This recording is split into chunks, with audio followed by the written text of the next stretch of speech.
Hey everyone! Today, let's talk about the amazing Mediapipe Library. It's an open-source framework developed by Google, designed for building real-time perception pipelines.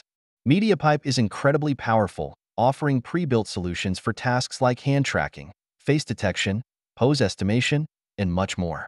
Whether you're working on Python, C++, Android, or web applications, Mediapipe can be easily integrated to handle complex computer vision tasks with efficiency.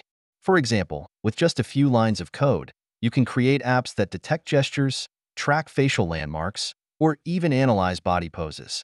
Installation is simple too. Just run pip install Mediapipe in your terminal, and you're good to go. This library is widely used in real-world applications like Snapchat filters, fitness trackers, and gaming systems that rely on motion detection. If you're into AI, machine learning, or computer vision, Mediapipe is a must-try. So, dive in and start building something incredible.